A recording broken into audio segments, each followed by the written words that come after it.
tema da mensagem é: tudo começa com uma resposta. Sim, tudo começa com uma resposta. Quando uma pergunta muda tudo na vida. Alguém um dia disse: perguntas movem o mundo. A qualidade das perguntas que fazemos define a direção da nossa vida. Desde pequenos nós somos movidos pelas perguntas. Eu não sei se você tem filho pequeno, eu não sei se você está na fase, seus filhos estão na fase dos porquês, mas desde criança, desde pequenos nós somos movidos pelas perguntas. Por que o céu é azul? O que tem depois das estrelas? São perguntas, e são legítimas. De onde eu vim? Por que existe o bem e o mal? Agora, e à medida que nós vamos crescendo, as perguntas mudam, mas elas não desaparecem. Quem sou eu de verdade? Qual é o propósito que Deus tem para a minha vida? Qual é o propósito? Por que coisas ruins podem acontecer comigo? Se Deus existe, por que Ele se cala? São perguntas. Como encontrar paz no meio dos desafios da vida? São perguntas. Vivemos numa era em que há muitas perguntas sinceras, mas poucas respostas verdadeiras. É a geração mais informada da história e talvez a mais perdida. Jesus, ele foi o mestre das perguntas. Se estudarmos um pouco os evangelhos, 307 perguntas Jesus fez.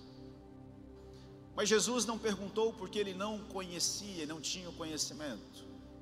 Jesus perguntou para sondar o coração. Ele não perguntava por ignorância, mas as perguntas de Jesus, elas confrontavam. As perguntas de Jesus desarmavam.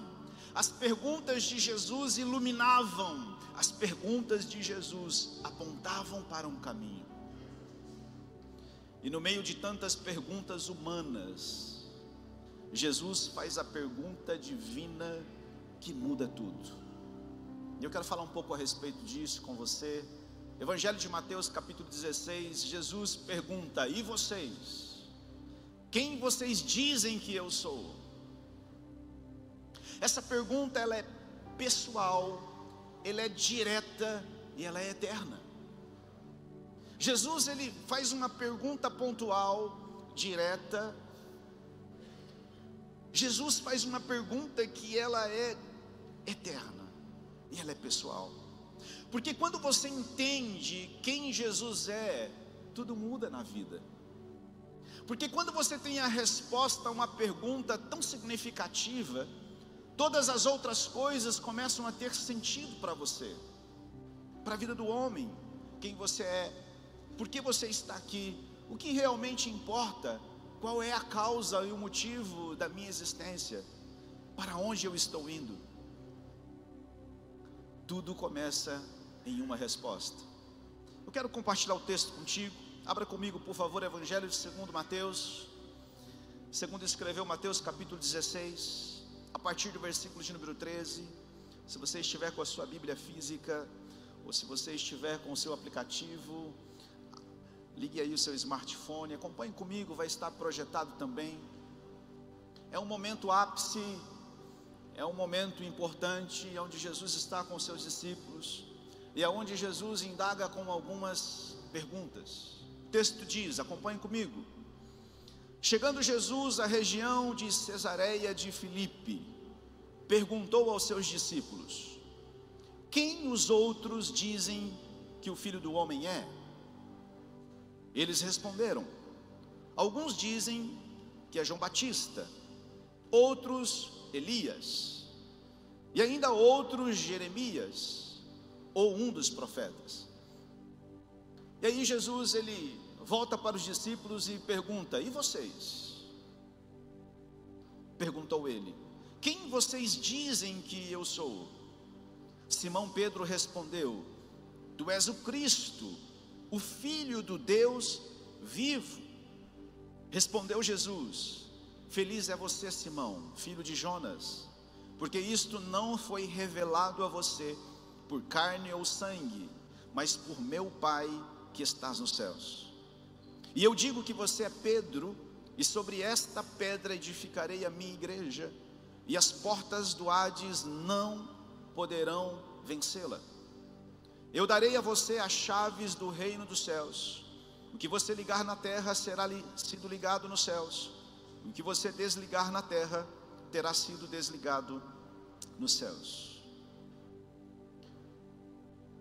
Deixa eu caminhar um pouquinho contigo nesse texto. Convido você a colocar uma lupa nesse diálogo entre Jesus e os seus discípulos. Mas vamos olhar um pouco a questão geográfica daqui. O lugar diz muito. Jesus não escolheu qualquer lugar para fazer a pergunta mais importante da fé cristã. Jesus escolheu Cesareia de Filipe. Era uma cidade que estava marcada pela idolatria, uma cidade pagã, uma cidade de influência política. Ali havia templo do deus Pan, altares ao imperador romano e uma caverna chamada as Portas do Hades. Considerava ali a entrada ao mundo dos mortos. Ou seja, neste lugar, nesse cenário que Jesus inicia um diálogo importante com seus discípulos. Jesus leva os seus discípulos a um cenário carregado de religiosidade. Jesus leva os seus discípulos a um cenário cheio de trevas para perguntar: quem vocês dizem que eu sou? Olha que interessante isso. Porque é fácil confessar Jesus em um ambiente correto, em um ambiente certo, em um ambiente propício. Talvez se eu e você nós pudéssemos conversar um com os outros e liberar essa pergunta dizendo quem Jesus é para você, fica muito fácil. Nós estamos em um ambiente propício, nós estamos até com um fundo musical, você vai estar dando uma resposta, mas não foi isso que Jesus fez. Jesus, ele fez uma pergunta em um ambiente totalmente avesso a uma realidade. Ou seja, Jesus está nos ensinando algo aqui. Querido, difícil é quando estamos cercados por vozes do mundo, por pressões culturais e oposição do inferno para responder essa pergunta. A resposta a esta pergunta precisa nascer não de um ambiente, mas ela precisa nascer de uma revelação. Quem é Jesus para você? Quem sou eu para você? Essa é a pergunta que Jesus direcionou aos discípulos, e hoje Jesus está direcionando para mim, para você. Quem eu sou para você? É uma boa pergunta. E uma boa pergunta, ela é merecedora de uma boa resposta, de uma resposta contundente. Agora, o primeiro ponto que eu destaco aqui, a pergunta que muda tudo. Não basta saber o que os outros dizem, quem Jesus é. A questão agora é saber quem Jesus é para nós. No primeiro momento, Jesus fez a pergunta sobre a opinião pública. Olha o versículo 13. Jesus disse: quem os outros dizem que o Filho do Homem é? Jesus estava fazendo aqui, eu chamo da primeira pesquisa Datafolha da Cesareia. Jesus está perguntando para os discípulos o que eles estão dizendo que eu sou, e aí vem o resultado. E aí eles trouxeram o resultado para Jesus, dizendo: olha, Jesus, em primeiro lugar, eles estão dizendo que o Senhor é João Batista. Em segundo lugar, Jesus estão falando que o Senhor é Elias. Senhor, em terceiro lugar, Jesus estão falando que o Senhor é Jeremias. E em quarto lugar, um empate técnico, os outros profetas, com 2 pontos percentuais para mais ou para menos. era uma pergunta que o Senhor estava fazendo: o que os outros dizem que eu sou? O interessante é que as figuras que representavam Jesus, eu quero chamar a tua atenção para isso. Quem era João Batista? Com quem eles estavam comparando quem o mestre era, quem Jesus era? João Batista é um profeta ousado. João Batista era um profeta que denunciava, que confrontava o pecado. Deixa eu aplicar isso. Muitos ainda veem Jesus apenas como um moralista. Profeta Elias. Quem foi o profeta Elias? O profeta Elias era um homem de milagres, um homem que orava, vinha chuva, que orava, a chuva parava de descer, que orava, o fogo descia. Profeta de confronto, um homem cheio de Deus, um homem na qual a Bíblia nos relata um dos profetas que mais milagres Deus fez através da vida dele. Deixa eu aplicar isso também. Muitos pensam que Jesus é apenas um fazedor de milagres. E Jeremias, profeta Jeremias, um profeta compassivo, um profeta sensível que chorava pelo povo. Aplico. Alguns enxergam Jesus apenas o lado emocional, amoroso, reconciliador. Mas nenhuma dessas comparações é suficiente para demonstrar quem de fato Jesus é.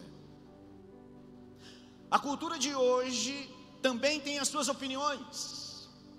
Você pode perguntar por aí e fazer uma pesquisa, perguntando quem vocês acham que Jesus é. Você vai ter muitas respostas.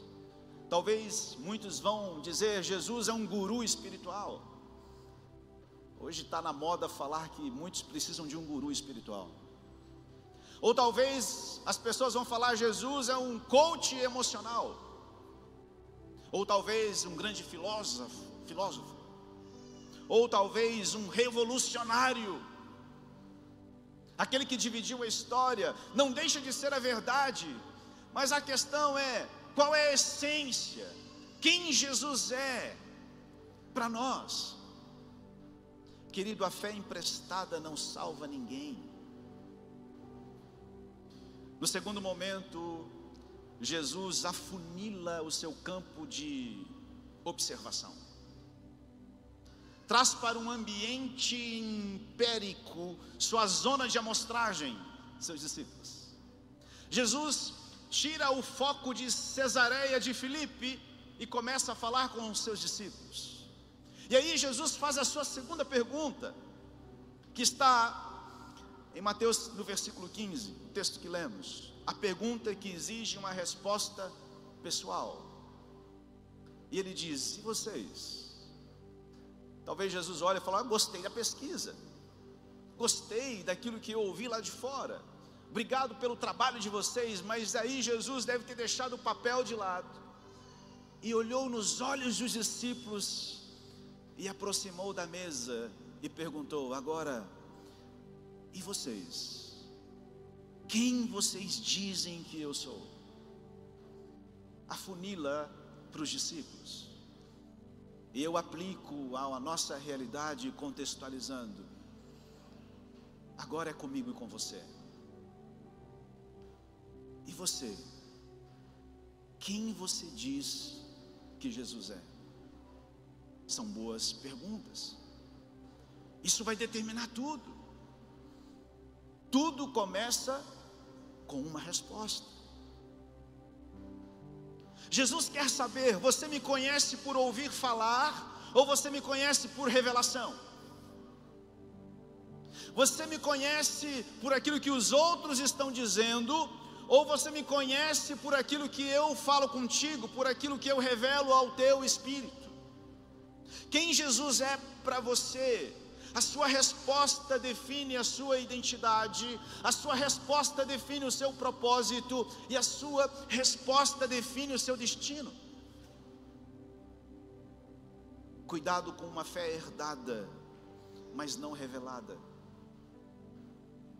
Jesus quer uma resposta pessoal, revelada e viva. Eu me lembro Eu estou falando aqui pelo menos para 4, 5 gerações. E eu lembro que quando eu conheci a Jesus, quando eu ouvi falar de Jesus, foi mais por pavor do que por amor. Eu não sei quem é da minha época aqui, mas quem lembra do disco de vinil? Nós não somos tão jovens assim, né, gente? Eu lembro que papai trouxe um disco de vinil em casa, e a minha experiência com Jesus não era: filho, vamos para a igreja porque Jesus te ama, você precisa amar Jesus. Não, era assim: olha, vamos para a igreja, filho, porque senão você vai morrer e ir para o inferno. Não que isso deixe de ser uma verdade, mas eu lembro que papai colocava aquele disco de vinil e o nome era A Última Trombeta. Eu lembro que papai erguia o volume da toca-disco e todo mundo, quem estava no quarto, na sala, a casa era pequena, e aquela voz vinha: e vai soar a última trombeta. E eu lembro que eu corria para a mamãe: mamãe, que horas que é o culto hoje? Talvez seja a sua experiência. Décadas e décadas nós fomos ensinados que nós precisávamos correr para Jesus para ir para o céu. Deixa eu te dizer algo, querido. Nós vamos crescendo no nosso entendimento, e nós aprendemos que a salvação não é o fim, mas é o início de uma jornada vitoriosa, é o início de uma vida abundante. O próprio Senhor Jesus diz: eu vim para que vocês tenham vida e a tenham em abundância. Deus tem uma vida abundante para você, Deus tem uma vida abundante para você. E a salvação não é o fim, é a porta de entrada para a gente usufruir a presença dEle, é a porta de entrada para a gente usufruir do relacionamento com Ele. É por isso que nós amamos a palavra. É por isso que nós amamos os ensinos da palavra. É a palavra que nos sustenta, é a palavra que nos mantém, é a palavra que nos guia, é a palavra que é o prumo, é a palavra que é o martelo, é a palavra que é o fogo, é a palavra. E cada dia mais nós vamos crescendo nesse entendimento. E tem uma frase, que é a frase da minha vida, que eu digo: o meu Criador se fez meu Salvador e se tornou meu amigo. O meu Criador se fez meu Salvador e se tornou meu amigo. João 15,15, Jesus diz: já não vos chamo de servo, mas de amigo. Sabe, é um nível de profundidade da nossa relação.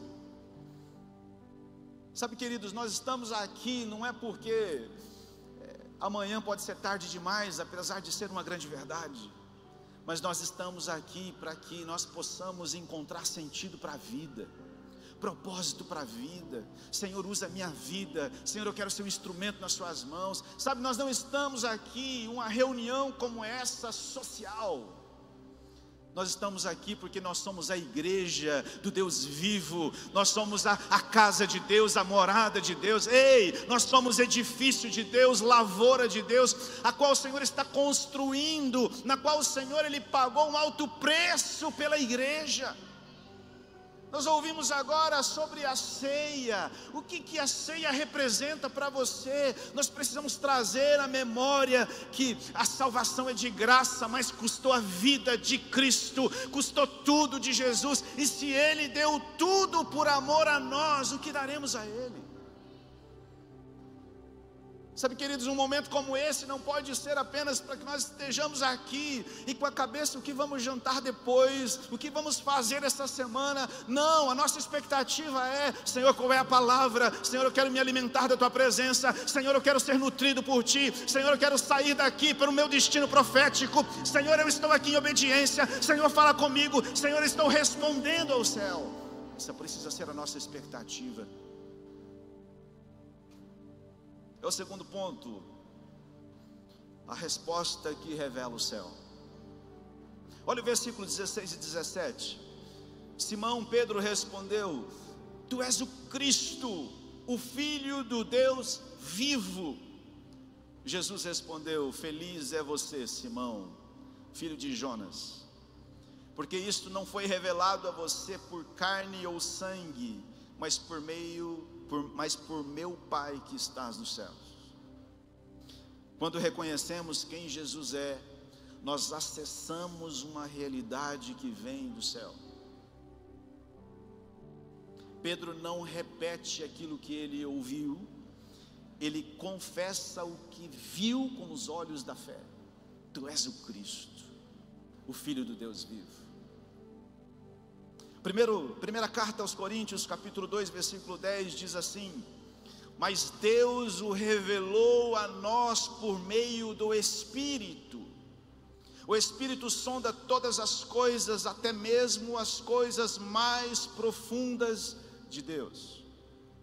Efésios no capítulo 1, versículo 17 e 18 diz assim: Peço que o Deus de nosso Senhor Jesus Cristo lhes dê espírito de sabedoria e de revelação, para que conheçam a esperança para a qual Ele os chamou. Quem você é a partir de Jesus, quem nós somos a partir de Jesus, querido, a partir da revelação de quem Jesus é, Pedro descobre o seu sentido para a vida. Jesus disse: você é Pedro, e sobre esta pedra eu edificarei a minha igreja. Ou seja, quando eu sei quem Ele é, eu descubro quem eu sou. Sabe, quando nós interagimos e temos a revelação de quem Jesus é, todas as respostas das nossas vidas se organizam.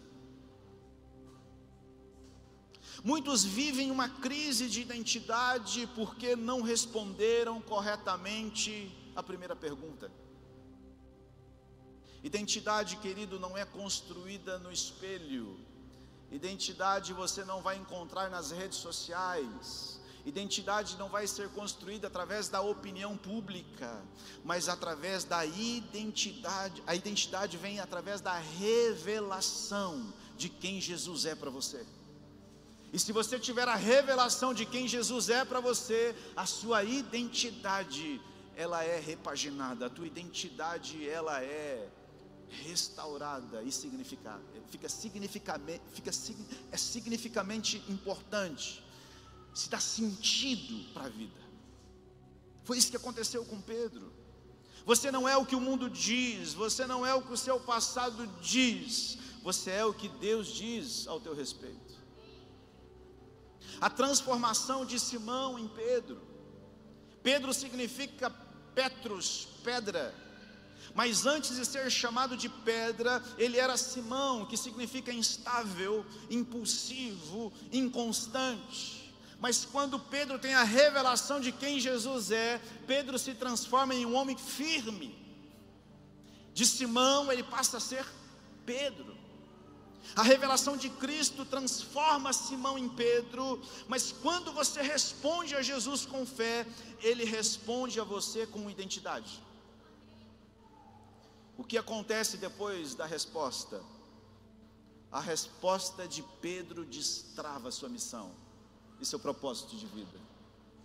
Jesus diz: sobre esta pedra eu edificarei a minha igreja, e as portas do inferno não prevalecerão contra ela. Ou seja, a resposta certa ativa um propósito eterno. Tudo começa com uma resposta. Deus está edificando algo por meio de sua resposta, da minha resposta. Quando você responde com fé e entrega, Ele te confia chaves, autoridade espiritual nas suas mãos. Uau! Sua resposta não é o fim da jornada, é o início de um chamado. O Senhor confia algo nas suas mãos: eu te darei as chaves. Aquilo que você ligar na terra será ligado no céu, aquilo que você desligar na terra será desligado no céu. Para quem que Jesus entregou essas chaves? Para a igreja. Quando você reconhece quem Jesus é, descobre quem você é e se posiciona no reino, e o inferno começa a perder território por causa da sua revelação, do seu entendimento. Querido, tudo começa com uma resposta, mas não termina nela. Eu entro aqui no terceiro ponto, a declaração que estabelece a igreja. Olha os versículos 18 e 19. Eu digo que você é Pedro, e sobre esta pedra edificarei a minha igreja, e as portas do Hades não poderão vencê-la. Eu darei a você as chaves do reino dos céus. A igreja edificada sobre a revelação de Cristo e chamada para viver em autoridade. Você foi chamado para viver em autoridade. Você é Pedro. Nesse diálogo entre Jesus e Pedro, interessante que Jesus disse: você é Petros, que significa uma pedrinha. Mas Jesus está dizendo: tu és Pedro, mas sobre esta pedra, está falando de Jesus, eu edificarei a minha igreja. Ou seja, a igreja não é construída sobre Pedro, mas sobre a revelação que Pedro teve. Tu és o Cristo, o Filho do Deus vivo. Ou seja, a igreja, ela é construída sobre o firme fundamento que é Cristo, a rocha inabalável, o fundamento, aquele que não muda, aquele que é imutável, aquele que é todo poderoso, aquele que era e há de vir em glória. Tu és Pedro, mas sobre esta pedra, Jesus está falando sobre ele, eu edificarei a minha igreja. Jesus não edifica sobre achismos, mas sobre a revelação firme de quem ele é. A igreja é invencível, nenhum inferno pode detê-la. Você sabia disso? E a igreja somos nós, eu e você. A porta, querido, quando a Bíblia fala, a porta do inferno não vai prevalecer. Porta é um mecanismo de defesa, não é um mecanismo de ataque. Quando a Bíblia diz a porta do inferno não vai prevalecer, o Senhor está dizendo: olha, a igreja, os meus filhos vão romper, vão meter o pé na porta do inferno, porque o inferno não vai prevalecer. É isso que o texto está dizendo. Quando nós entendemos essas verdades, nós avançamos, e a igreja do Senhor avança, os filhos do Senhor avançam. Ninguém pode deter a igreja de Cristo na terra. A igreja de Cristo na terra, ela é poderosa. A igreja de Cristo na terra, ela é virtuosa. Em Cristo nós somos mais do que vencedores. À nossa frente vai o general, que é Cristo Jesus, o nosso Senhor, aquele que nunca perdeu batalhas. O nosso general é Cristo. Ele é o leão da tribo de Judá. Ele é o alfa, o ômega, o princípio e o fim, aquele que não muda, aquele que era, aquele que é, aquele que há de vir em glória. Esse é o nosso Senhor. A igreja de Cristo, ela marcha vitoriosa na terra. É isso que nós somos. É isso que nós somos. A igreja nasce de uma revelação, e ela se move por uma convicção. Você sabe o que vai sustentar a igreja nos últimos dias? A convicção. Sabe o que está acontecendo nesse tempo? O Senhor está preparando a sua igreja para tempos difíceis. O Senhor está preparando a sua igreja para cumprir o papel. Jovens precisam estar convictos da sua fé para ser uma voz, uma luz no meio da escuridão nas universidades da vida. Sabe, por onde nós passarmos, vós sois a luz desse mundo e sal dessa terra. Sabe, querido, quando você entrar no ambiente do seu trabalho, aquele ambiente não é mais o mesmo, porque você está carregando as verdades de Deus, você está carregando a presença do Senhor. Isso é igreja. Agora há pouco, alguns minutos atrás, esse ambiente não era igreja, era um barracão. mas se tornou igreja quando você chegou. Se tornou igreja quando nós chegamos aqui. E a igreja de Cristo daqui a pouco vai sair por aquelas portas para ser igreja lá na casa, lá no mercado, lá nas universidades, nas escolas, nos comércios. Ei, daqui a pouco a igreja vai sair daqui com o entendimento e a convicção. Qual é o nosso papel? Por isso que essa palavra, ela traz conceitos para mim e para você. Primeiro, reafirme a sua fé. Quem é Jesus para você? Você precisa sair daqui convicto. Reafirme a sua fé. Quem é Jesus para você? Segundo, reposicione a sua vida. Você está vivendo como pedra viva ou só assistindo à construção? A palavra de Deus diz que nós somos cartas vivas. Alguém está lendo Jesus em você. Em terceiro, renda-se ao chamado. Seja parte da igreja viva que vence as portas do inferno. O próprio Pedro, junto com João, estava chegando no templo, e lá era colocado um homem com as suas necessidades, um coxo. E quando ele viu Pedro chegando, João chegando, ele disse: olha, me dá uma esmola. A autoridade, a convicção que Pedro carregava. Ele disse: não tenho ouro e não tenho prata, mas o que eu tenho eu te dou. Levante e ande. Aquele homem, por um salto, se pôs de pé. E a Bíblia fala que ele entrou no templo saltando, glorificando a Deus.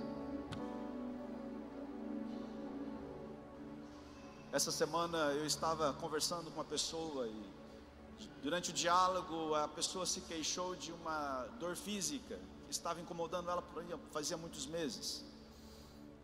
Durante a conversa, aquele ambiente, nós oramos e aquela pessoa foi curada instantaneamente.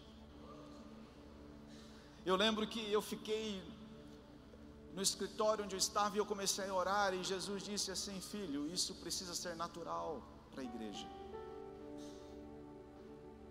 O sobrenatural para nós precisa ser uma naturalidade.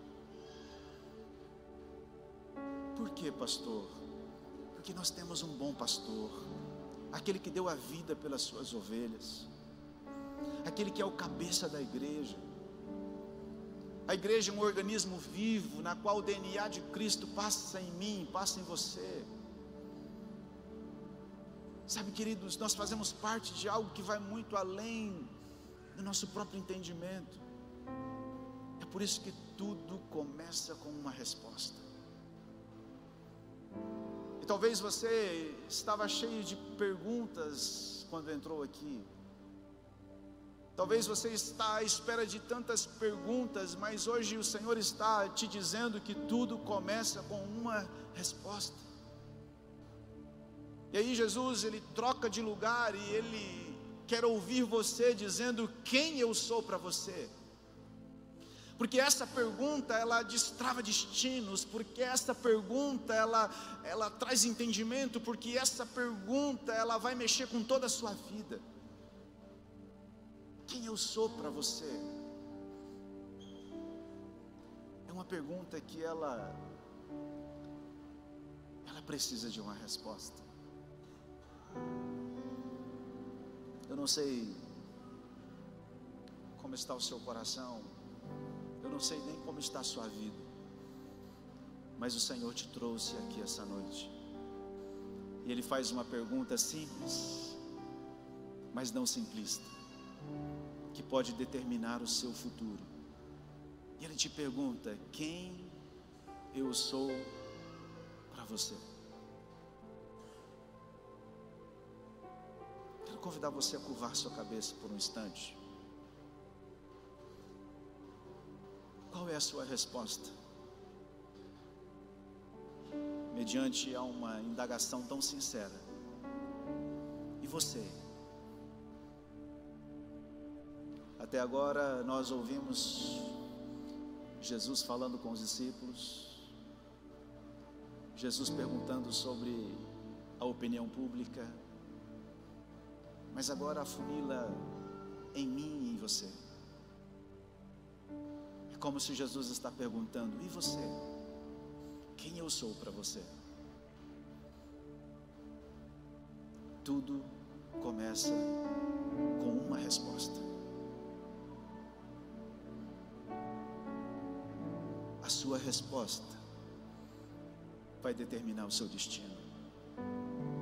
A sua resposta vai responder todas as suas indagações.